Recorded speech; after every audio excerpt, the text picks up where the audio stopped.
हिंदुओं पर हो रहे हमलों को लेकर विश्व हिंदू परिषद ने प्रदर्शन किया। मामले को लेकर मेरी सहयोगी दृष्टि ने विश्व हिंदू परिषद के राष्ट्रीय प्रवक्ता विनोद बंसल से खास बातचीत की। सुनिए उनका पक्ष।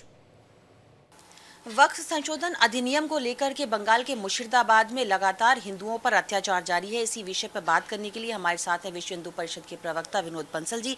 आइए जानते हैं उनसे। सर, मुर्शिदाबाद में जिस तरह हिंदुओं पर लगातार हमले किए जा रहे हैं, शोभा यात्राओं पर हमले किए जा रहे हैं, क्या कहना चाहेंगे? देखिए, मुर्शिदाबाद को जो है ऐसा लगता है जैसे कि बंगाल का ना होकर के बांग्लादेश का हिस्सा बना दिया गया हो। और जिस तरह से मुर्शिदाबाद के बहाने बंगाल को, संपूर्ण बंगाल को बांग्लादेश बनाने की जो साजिश चल रही है, उसके खिलाफ अब समाज खड़ा हो रहा है। और इसके पीछे जो है ना, बड़ा दुर्भाग्य है कि देश के जो विपक्षी दल हैं और ख़ासकर वहाँ की जो लोकल गवर्नमेंट है, टीएमसी के गुंडे और ममता जी का जो स्टेटमेंट, ये उसमें आग में घी डालने का काम कर रहा है।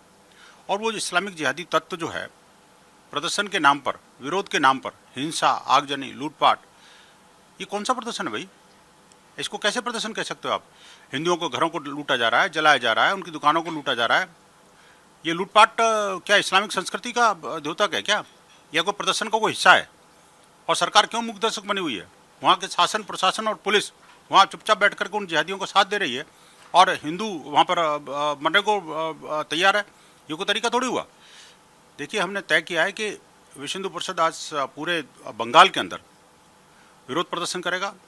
वहाँ के डीएम को, एसएसपी के माध्यम से और राज्यपाल को ज्ञापन देगा और ये मांग करेगा कि ऐसी ये हिंसा और ये जो हिंसक प्रदर्शन रुकने चाहिए। लोकतंत्र में ऐसे प्रदर्शनों का कोई हिस्सा नहीं, कोई भाग नहीं है। और आप देखिए कि ये जिस तरह से स्टेट मशीनरी खुद जो है उनको इंस्टिगेट करने का काम कर रही है। ममता जी का ये स्टेटमेंट कि हम उस बिल को मानेंगे नहीं, इनकी औकात क्या है भाई?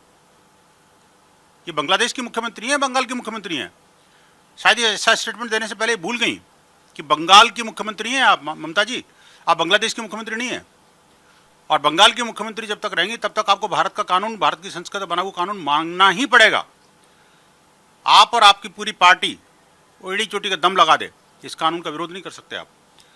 सर, कई मुस्लिम संगठन का ये कहना है कि हम लोकतांत्रिक तरीके से शांतिपूर्ण प्रदर्शन कर रहे हैं, लेकिन लगातार शोभा यात्राओं पर जो हमले हो रहे हैं उसके लिए आप क्या कहना चाहेंगे? क्या ममता सरकार कुछ भी कोऑपरेट नहीं कर रही है वहाँ पर? ये दुर्भाग्य ये है कि जिसको शांति कहते हैं वो ये अशांति होता है। क्या ये कहना चाहते हैं कि इस्लाम शांति का धर्म है और जो दिख रहा है वो कुछ और उल्टा होता है? इसका मतलब आप जो कहें शांति का, इसका मतलब अशांति माना जाए क्या? भारत का इस्लाम शेष दुनिया के इस्लाम से अलग है क्या?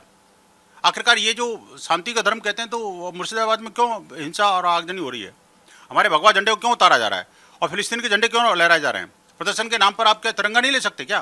बहुत बहुत शुक्रिया हमसे बात करने के लिए। तो ये थे विनोद बंसल जी, जिन्होंने बताया कि मुर्शिदाबाद जैसी घटनाओं को अब आगे और होने नहीं दिया जाएगा। कैमरामैन कमल के साथ दृष्टि गुप्ता, इंडिया डेली, दिल्ली।